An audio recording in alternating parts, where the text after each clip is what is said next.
74문답부터 77문답까지 배우도록 하겠습니다. 오늘 주제는 양자됨에 대해서 배웁니다. 우리 지난 시간에 뭐 배웠는지 기억나요? 지난 시간은 칭의, 의롭다고 칭함받는 것, 의롭게 되는 것에 대해서 배웠습니다. 칭의, 의롭다 하시면 무엇입니까? 그리고 오늘은 양자됨에 대해서 배우고 그 다음에 성화, 75문답이 성화에 대한 거, 이 두 가지를 배우도록 하겠습니다. 먼저 양자됨 읽어봅시다. 양자됨은 무엇입니까? 시작. 양자됨은 하나님께서 독생자 예수 그리스도 안에서 예수 그리스도 때문에 죄인들에게 값없이 주시는 은혜의 행위입니다. 하나님께서는 이 은혜의 행위로 말미암아 의롭다함을 받은 모든 사람을 하나님의 자녀로 받아주시고 하나님의 이름을 그들에게 두시며 하나님의 아들의 영을 그들에게 주십니다. 또 하나님께서는 그들을 아버지 같이 돌보시고 다스리시며 하나님의 아들들이 누리는 모든 자유와 특권을 그들에게 허락하시고 그들을 모든 약속을 받을 상속자요 그리스도와 함께 영광을 받을 상속자가 되게 하십니다. 네, 양자됨, 우리가 입양한다 그러죠. 그리고 양자로 삼는다 그런 거예요. 본래는 아들이 아니었는데 아들로, 법적으로 아들로 데리고 오는 거, 이거를 양자 삼는다, 입양한다 이렇게 표현할 수 있어요. 먼저 시작할 때 이렇게 표현합니다. 양자됨이라는 것은 요 끝에 보니까 은혜의 행위입니다. 칭의도 이렇게 똑같이 표현했어요. 칭의, 의롭다고 칭해지는 것도 우리가 노력한 거에 대한 보상을 주는 게 아니라 하나님께서 선물로 주시는 은혜의 행위입니다. 이렇게 표현했어요. 양자도 마찬가지예요. 어떻게 은혜의 행위입니까? 독생자 예수 그리스도 안에서 예수님 때문에 죄인들에게 값없이 주어지는 것이기 때문에 은혜의 행위라고 표현합니다.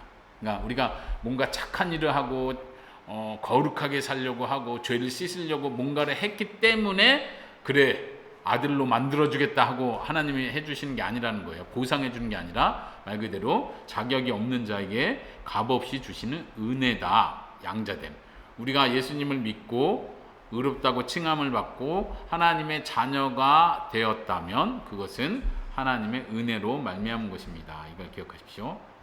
자, 여기 하나님께서는 이 은혜의 행위로 말미암아 의롭다함을 받은 모든 사람을 하나님의 자녀로 삼아 주십니다. 이게 양자됨이라고 했어요. 아까 말한 것처럼 의롭다함을 받은 모든 사람이 자녀가 되는 거예요. 의롭다함을 받지 않은 사람도 자녀가 될 수 있나요? 그럴 수 없다는 얘기예요.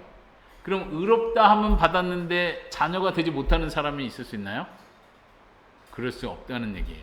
동일한 혜택을 누리는 한 그룹이에요. 의롭다 하고 받은 그 사람들이 곧 하나님의 양자가 되는 것입니다.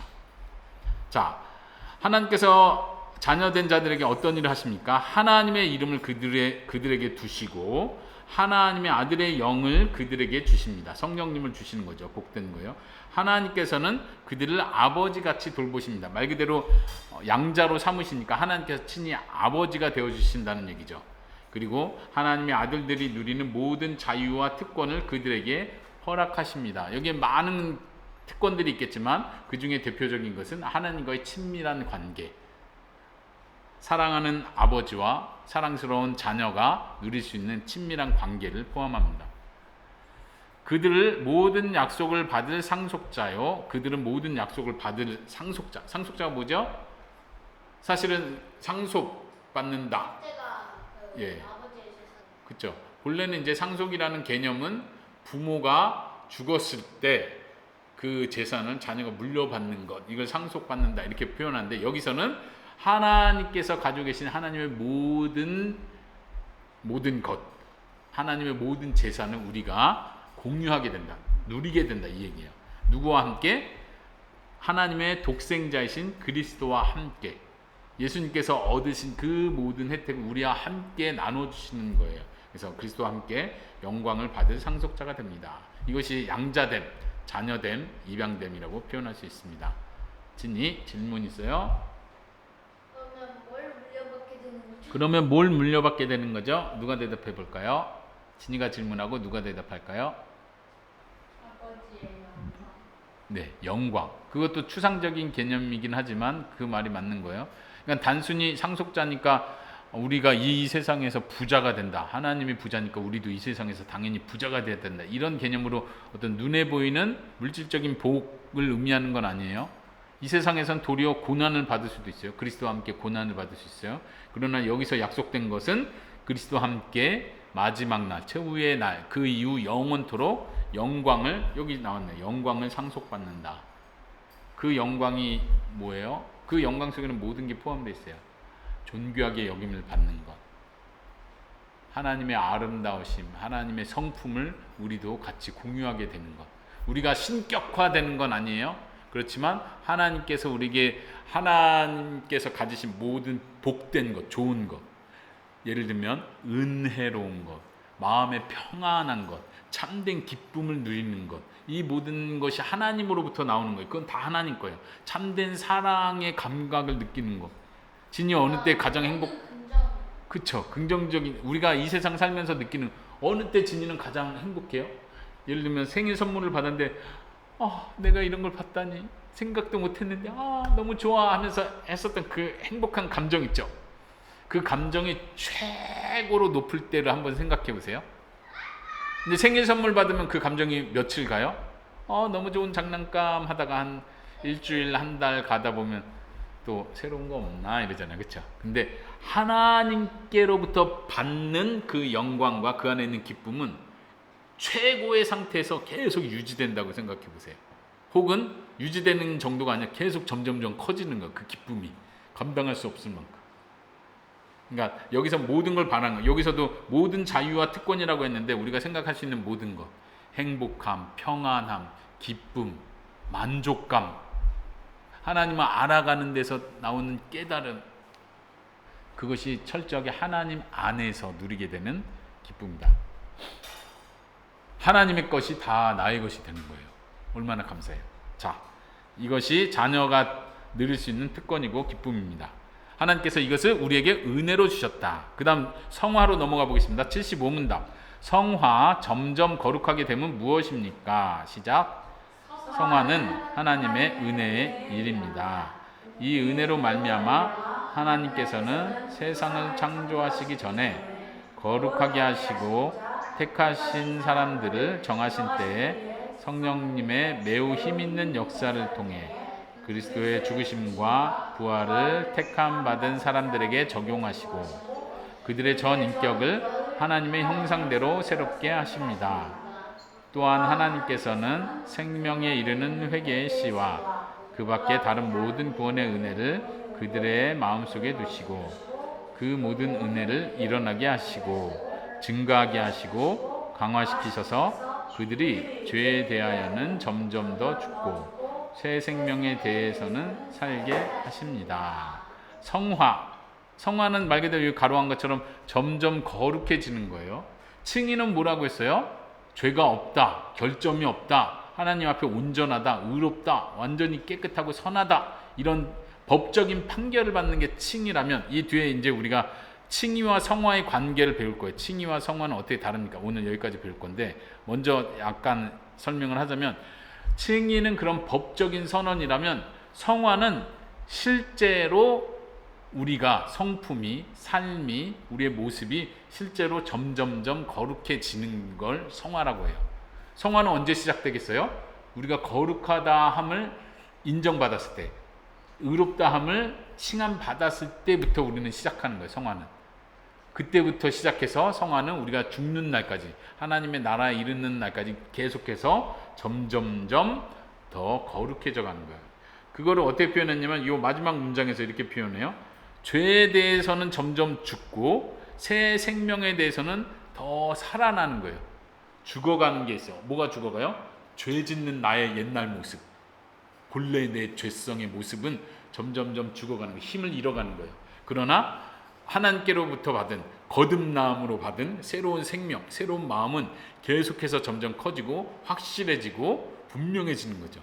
더 살아난다, 이렇게 표현을 하는 거예요. 이것이 성화입니다. 거룩해져 가는 것입니다.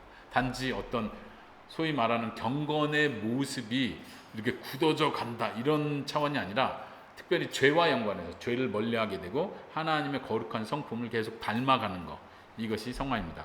이것도 다시 앞에서부터 살펴보면요, 성화는 하나님의 은혜의 일입니다. 아까도 은혜의 일이라고 표현했었죠. 아까 뭐라고 했었죠? 양자됨은 값없이 주시는 은혜의 행위입니다. 여기서는 은혜의 일입니다. 이 단어가 하나 다르죠. 그래서 이건 좀 유심히 볼 필요가 있는데, 여기서 일과 행위를 구분해요. 여기서 말하는 일은 영어로 work, 아까 위에서 말한 행위는 act. 뭐 우리가 구분하기는 쉽지는 않지만 여기서 뭘 구분하려고 하는 거냐면, 행위, act는 단번에 일어나는 일을 지금 지적하는 거예요. 칭의도 단번에 일어나는 거죠. 양자되는 것도 단번에 일어나는, 이건 계속 반복되는 게 아니에요. 양자됐다가 하나님의 아들이 됐다가 죄를 져서 아들에서 박탈됐다가 다시 두 번째 양자를 삼고 이렇게 하지 않아요. 칭의도 마찬가지예요. 반복하지 않아요. 한 번으로 영원히 가는 거예요. 그래서 액트, 단회적인 걸 강조한다면, 성화는 work라고 표현함으로써 뭘 강조하냐면 지속적인, 우리 한평생 계속되는 과정을 강조하는 거예요. 이게 차이점이라는 걸 먼저 알고 가면 좋겠죠. 성화와 칭의와 성화의 차이점. 먼저 성화는 하나님의 은혜의 일입니다. 과정입니다. 우리 속에서 계속해서 성령님께서 역사하는, 전생애를 걸쳐서 일어나는 일입니다. 이 은혜로 말미암아 하나님께서는 세상을 창조하시기 전에 거룩하게 하시고자 택하신 사람들을, 우리가 구원받을 때 하나님 먼저 택하시고 그 사람들에게 은혜를 주신다고 했어요. 근데 여기 목적이 나와요. 택하신 목적이 거룩하게 하시고자 택하신 사람들이라고 표현해요. 그래서 거룩하게 하려는 목적으로 택하신 그 사람들을 성령님의 힘 있는 역사를 통해서 구원을 받을 수 있도록 적용해 주시는 거예요. 적용해 주신다. 그리스도께서 이루신 구원의 사역이 우리의 것이 될 수 있도록 칭의, 그리고 죄에서 용서함 받고 거듭나고 하나님의 자녀가 되고, 이 모든 일이 이제 적용되는 일이라고 표현할 수 있어요. 그리고 그들의 전 인격을 하나님의 형상으로 새롭게 하십니다. 이런 면에서 이제 성화의 단회적 측면에 나오는 거예요. 근본적인 변화가 일어난 거예요. 거듭남을 표현하는 것처럼 근본적인 변화를 일으키시는 게 성화의 시작이 되는 거예요. 하나님께서 이 시작을 해주시고 그 다음부터는 우리와 성령님이 함께 협력해서 전 생애를 거쳐서 일어나는 과정이 되는 거죠. 협력하는 거예요, 하나님과. 또한 하나님께서는 생명에 이르는 회개와 성화 안에 포함되는 거예요. 회개, 그리고 그 밖에 다른 모든 구원의 은혜를 그들 마음속에 주심으로써 그 모든 일을 일어나게 하시고, 그 은혜들이, 구원의 은혜들이 증가되고 점점점 강해지는 거예요. 그걸 통해서 죄에 대해서 죽고 생명에 대해서 살아나는 것입니다. 여기서 이제 생명에 이르는 회개라는 또 특별한 중요한 표현이 있어요. 이 회개는 우리가 처음 죄에서 돌이킬 때 하게 되는 그 회개를 말하는 것인데, 단지 그 회개는 단회적인 것, 한 번 일어나는 것이 아니라 회개는 성화의 과정과 똑같이 계속해서 매일 과정 속에서 계속 일어나는 거예요. 그것을 우리는 다 통틀어서 생명에 이르는 회개라고 합니다. 우리 76문답에서 이걸 얘기할 거예요. 생명에 이르는 회개는 무엇입니까? 근데 여기서는 그 씨를 성령님께서 넣어주신다는 거예요. 또 구원의 모든 은혜들을 그 마음속에 넣어주시는 거예요. 성령님이 역사하시는 것, 우리의 마음이 강팍했던 마음이 부드러워지는 것, 이 모든 일, 그 모든 일을 하나님께서 허락해 주시는 거죠. 그렇게, 그래 너가 한번 잘해봐라, 이제 너를 위해서 모든 걸 다 준비해놨으니까 이제 잘해봐라 하고 떠나시는 것이 아니라 성령님께서 직접적으로 개입하셔서 우리와 함께 일하시는 거예요. 우리의 의지로, 우리의 노력으로, 우리의 생각과 감정이 다 동원된 상태로 거룩해져가는 삶, 죄를 멀리하고 하나님의 자녀답게 살려고 하는 삶, 그것을 계속해서 증가시켜 주시고 강화시켜 주신다. 이것도 한번 생각해 봅시다. 의롭다함을 받고 성화를 시작한 사람이 성화되는 과정에서 실패해서 떨어져 나갈 수 있을까요? 없습니다. 왜 없을까요? 왜 없다고 말할 수 있나요? 네, 아까 말했듯이 성화는 분명히 성령님과 우리가 협력하는 사역이에요.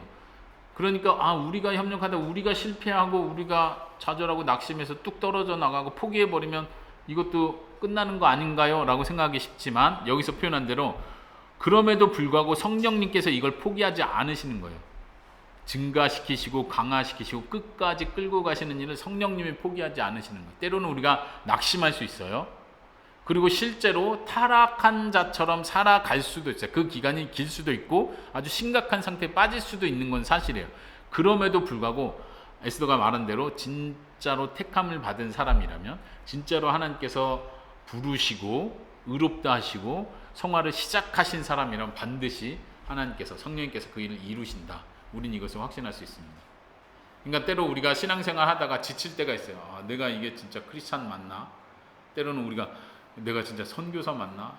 주님을 사랑하는 사람 맞나? 이게 낙심되고 실제로 그러한 어려움이 지속될 때도 있어요. 이걸 침체기라고 표현할 수 있는데 그럼에도 불구하고 하나님께서는 택하신 자들 결코 포기하시지 않는다. 그래서 우리는 다시 처음의 상태로 돌아가는 거예요. 하나님께서 나를 은혜로 내가 죄인이었을 때 나를 사랑하셨던 그 사랑의 은혜로 되돌아가서 그 은혜를 기억하는 거예요. 그 은혜를 구하는 거예요. 우리는 실패하지만 예수님은 실패하지 않으신다. 그게 이유예요. 때로는 우리가 넘어지지만 예수님은 끝까지 우리를 붙드시는 거예요. 그렇기 때문에 우리가 다시 일어나게 됩니다. 어떤 것도 그리스도 안에 있는 하나님의 사랑에서 끊을 수 없다. 이것을 우리가 확신할 수 있는 거죠. 그렇기 때문에 때로는 거룩한 성화의 삶, 거룩하게 살아가다가 지칠 때에도 우린 그것을 기억하고 다시 일어날 수 있습니다. 자, 76문답으로 넘어가 보겠습니다. 생명에 이르는 회개는 무엇입니까? 시작. 생명에 이르는 회개는 성령과 하나님의 말씀으로 죄인의 마음에서 일어나는 구원의 은혜입니다. 이 구원의 은혜로 말미암아 죄인은 자신의 죄가 지닌 위험만 아니라 더러움과 가증함을 봅니다. 그리고 그리스도 안에 있는 하나님의 자비를 깨닫고 깊이 뉘우칩니다. 이제 그는 자기 죄를 크게 슬퍼하고 미워하여 그 모든 죄로부터 하나님께로 돌이키며 새롭게 순종하는 가운데 모든 일에서 하나님과 동행하는 삶을 자신의 목적으로 삼고 이를 위해 끊임없이 노력합니다. 자, 생명에 이르는 회개 한번 봅시다. 생명에 이르는 회개는 성령님과 하나님의 말씀으로 죄인의 마음에서 일어나는 구원의 은혜입니다. 여기서 두 가지를 먼저 말해요. 성령님이 역사하셔야 회개가 있을 수 있습니다. 또 하나, 하나님의 말씀이 있어야 회개가 일어날 수 있습니다. 진짜 회개. 그러니까 나 나쁜 사람이야 반성하는 거 이런 거 말고 하나님께로 돌이키는 거. 죄에서 돌아서서 하나님께로 향해서 나아가는 진짜 회개는 성령님이 역사하셔야 될 뿐만 아니라 반드시 하나님의 말씀, 복음이 선포되는 곳에서 일어나는 거예요. 성령님 없이 말씀만으로 역사할 수 없어요. 말씀 없이 성령만으로도 역사할 수 없어요. 이걸 기억하십시오. 이 구원의 은혜로 말미암아 죄인은 뭐를 깨닫냐면, 뭐를 보게 되냐면 자신의 죄가 지닌 위험, 이 죄가 얼마나 위험한지를 보게 되는 거예요. 내가 이대로 죄를 회개하지 않고 가다가는 영원한 하나님의 진노와 형벌을 받겠구나. 이게 정말 위험한 거구나 알게 되는 거예요. 또 더 중요한 건 죄가 얼마나 더러운지 가증스러운지를 보게 되는 거예요. 이 두 번째를 우리가 잊으면 안 돼요. 하나님께 벌 받을 것 같아. 이러다 지옥 가겠어. 무서워. 회개해야지. 이것만 있으면 안 되고 죄의 더러움과 가증함을 봐야 돼요. 다시 말하면 좀 쉽게 표현하면 이거예요. 죄를 싫어하게 되는 거예요. 싫어하게 되는 거. 죄는 벌 받는 거니까 위험해. 그러니까 피해야 돼. 이게 아니라 죄 자체가 싫어지는 거예요. 하나님께서 이렇게 싫어하시는구나. 하나님이 이렇게 가증히 여기시는 거구나. 하나님이 증오하시는 거구나. 나도 그 죄가 너무 싫다. 이렇게 느끼는 거예요. 그러니까 이 안에 이미 거듭남, 새로운 마음이 주어지는 게 이미 있어야 회개가 가능하다는 거 우리가 생각할 수 있겠죠. 그러니까 죄를 보는 관점이 달라지는 거예요. 예전엔 죄가 좀 사람이 그럴 수도 있고 이 정도 크게 나쁜 것도 아니지. 근데 성령님께서 역사하셨기 때문에 우리의 눈이 바뀌는 거야. 죄가 이렇게 더러운 거구나. 그리고 그리스도 안에 있는 하나님의 자비를 깨닫고 뉘우치는 것. 여기서도 중요한 포인트가 있어요. 아까 여기서 하나님의 말씀이 있어야 된다고 했는데 다른 말로 하면 복음이에요. 복음이 없이 회개하는 것은 가능하지 않습니다. 왜요? 진짜 회개는 내 죄를 멀리할 뿐만 아니라 하나님께로 돌아가는 거예요. 예수 그리스도의 복음을 듣고 하나님의 긍휼, 하나님의 자비를 깨닫고 하나님께로 돌아가는 거예요. 하나님 저를 도와주세요. 이 죄를 멀리하는 거 제 힘으로 할 수 없습니다. 죄에서 구원받는 거 내 노력으로 할 수 없습니다. 하나님께서 나를 긍휼히 여겨주시고 내게 자비를 베푸시면 제가 이 죄를 피할 수 있습니다. 이걸 깨닫고 돌이키는 거, 하나님께로 돌이키는 게 진정한 회개입니다. 여기서 말한 대로 생명에 이르는 회개예요. 어떤 회개는 성경에서도 생명에 이르는 회개와 그렇지 않은 회개를 구분하는 표현이 나와요. 어떤 회개는 그냥 말 그대로 반성하는 거야. 아, 내가 왜 그랬을까? 아, 후회되네. 아, 그러지 말걸. 근데 이거는 그냥 근심, 걱정만 더해가는 거지 진짜로 우리의 삶을 돌이키는 게 아니에요. 여기서 말하는 생명에 이르는, 구원에 이르는 회개는 우리의 삶이 바뀌는 거예요. 돌이키는 거. 여기서 표현한 것처럼 돌이키는 것. 어디로? 죄로부터 하나님께로 돌이키는 것. 여기서 또 강조하죠. 크게 죄를 슬퍼하고 미워하는 것이 포함되어 있어요. 하나님의 마음을 알게 되는 거예요. 아, 하나님께서 이 죄를 싫어하시는구나. 내가 죄를 짓는 것 때문에 하나님께서 슬퍼하시는구나 하고 내 마음도 같이 슬퍼지는 거예요.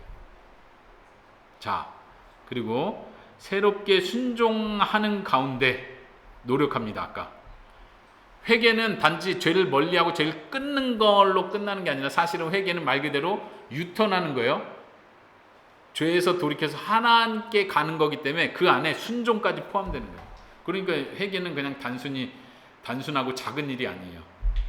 우리의 삶 전체가 바뀌는 걸 말하는 거예요. 그게 회개죠. 그래서 내가 진짜 회개했느냐, 그냥 형식적으로 감정적으로 회개했느냐를 구분하는 유일한 방법은 우리의 삶이 변화되었는가를 체크하는 거예요. 우리의 삶에 열매가 있는가, 순종하는 삶을 사는가, 이게 내가 회개했는지 그렇지 않은지를 확인하는 방법입니다. 새롭게 순종하는 가운데 모든 일에 하나님과 동행하는 삶을 자신의 목적으로 삼고 끊임없이 노력합니다. 한 번 회개했다면 끝난 게 아니라 계속해서 매일매일, 아까 성화 얘기하면서 그 얘기가 나왔잖아요. 성화처럼 우리가 죽는 그날까지 계속 노력해야 되는 것이 회개이고 성화입니다. 하나님께서 성화 때 생명에 이르는 회개의 그 씨를 넣어주신 거예요. 그리고 성화를 계속해 가는 사람은 당연히 생명에 이르는 회개, 순종과 하나님과 동행하는 삶을 목표로 하는 그 삶을 위해 계속해서 노력하는 것이 계속된다. 언제까지요? 죽는 그날까지. 자, 그렇다면 하나 질문이 있어요. 왜 회개는, 성화는 이 세상에서 완전하게 성취될 수가 없죠? 왜 계속 죽을 때까지 해야 되는 거죠? 우리가 진짜 최선을 다해서 노력하면 소위 불교에서 말하는 것처럼 해탈했다, 이제는 모든 것을 뛰어넘었다 하는 순간이 오지 않을까요? 왜 우리는 평생 해야 되나요? 거기에 대한 대답은 죄가 있기 때문에. 무슨 죄? 우리 속에 남아있는 죄가 죽는 날까지 사라지지는 않기 때문에. 네. 하나님께서 그 죄를 싹 제거해 가면 좋겠죠. 그러면 우리가 완전 단계에 이르는 건데 하나님께서는 그렇게 하지 않으십니다. 죽는 날까지 죄와 싸우게 하시는 거예요. 자, 그러면 마지막 질문으로 넘어가도록 하겠습니다. 77문. 칭의와 성화는 어떻게 다릅니까? 읽어보겠습니다. 시작. 칭의는 성화는 나눌 수 없게 결합되어 있지만 서로 다릅니다. 칭의에서 하나님께서 그리스도의 의를 전가하시지만 성화에서는 하나님의 영께서 은혜를 주입하시고 그 은혜가 역사하게 하십니다. 칭의에서는 죄가 용서되는 데 반해 성화에서는 죄가 억제됩니다. 칭의에서는 모든 죄가 똑같이 하나님의 복수하시는 진노에서 자유롭게 되되 이 세상에서 완전히 자유롭게 되어 결코 정죄받지 않지만 성화에서는 성화가 모든 신자에게 똑같이 일어나지 않을 뿐만 아니라 이 세상에서는 아무도 완전히 성화될 수 없으며 다만 완전을 향해 자라갈 뿐입니다. 네, 칭의와 성화를 오늘 잘 구분하는 게 중요해요. 아까 진이가 말한 것처럼 많은 사람들이 여기서 헷갈리는 거예요. 자꾸 칭의와 성화를 이렇게 뒤섞어서 믹스해요. 믹스해서 생각하다 보니까 이게 구분이 안 되고 그러니까 우리가 성화, 거룩해져야지 구원받는 거구나 이렇게 자꾸 생각하는 거예요. 그냥 구원받는 방법으로서 내가 거룩해져야 된다고 생각하는 거예요. 근데 그게 아니죠. 이미 의롭다고 칭의, 의롭다고 인정을 받았기 때문에, 다시 말하면 구원받았기 때문에 성화가 시작된 거예요. 시작. 성화에 의해서 구원받는 것이 아니라 구원받았기 때문에 성화의 삶이 시작되고, 이 성화의 삶은 하나님과 협력하는 것이지만 하나님께서 끝까지 완성되게 하신다. 이거를 명확하게 기억해야 되겠죠. 여기서 이렇게 표현해요. 두 개는 결합되어 있지만 그냥 떼어낼 수 없어요.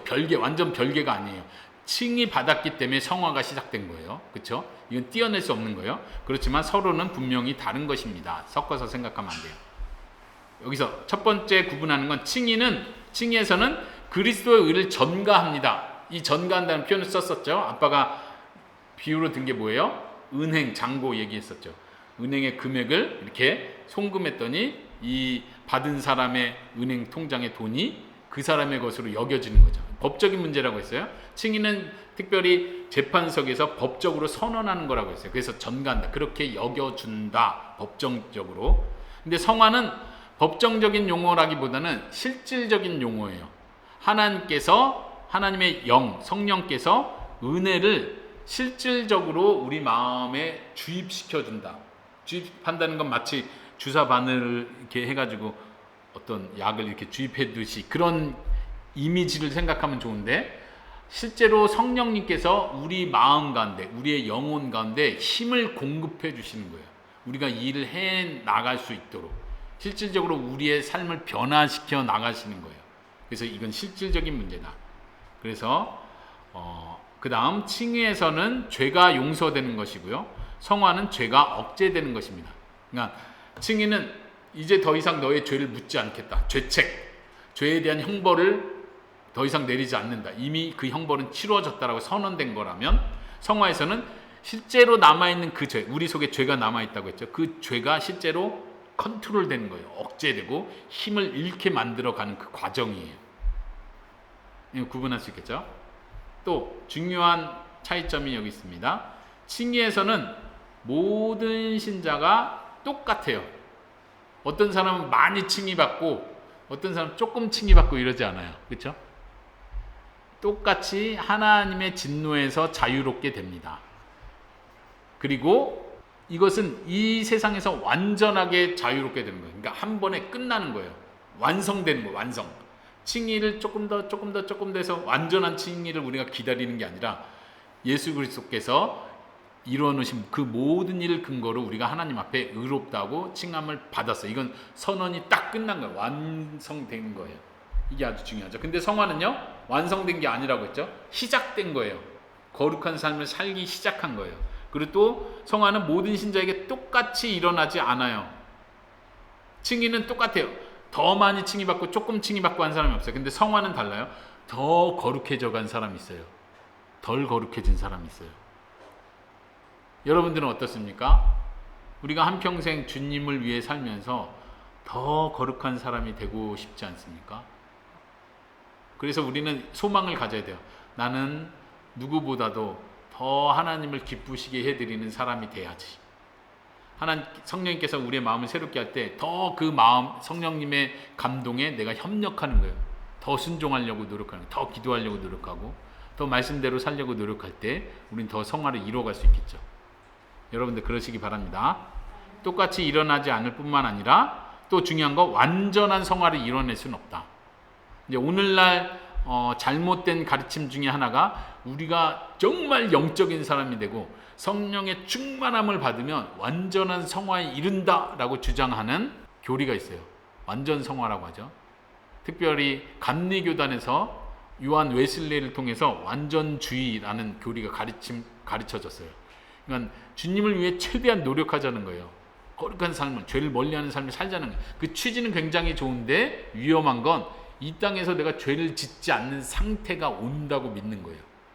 노력하다 보면 성령으로 충만하다 보니까 내가 더 이상 죄를 초월해서 죄를 짓지 않는다는 거예요. 그러면 좋겠지만 그것은 우리는 천국에서 바랄 수 있습니다. 하나님 나라에 온전히 영광스러운 그 나라에 이르렀을 때 우리는 더 이상 죄를 짓지 않는 초월한 상태가 되겠죠. 그러나 이 땅에서는 여전히 내 속의 죄가 내 자신의 모습을 계속 보게 만드는 거예요. 그래서 우린 더 겸손하게 더 성화된 사람일수록 자신의 죄를 더 많이 보고 그리스도의 보혈의 공로를 더 의지하게 된다. 이것이 성화, 하나님을 더 의지하는 사람이 되는 것, 성화의 핵심이라고 할 수 있어요. 네. 다만 완전을 향해서 계속 자라가는 것입니다. 이걸 구분할 수 있겠습니까? 네. 오늘 여기까지입니다. 질문 있습니까?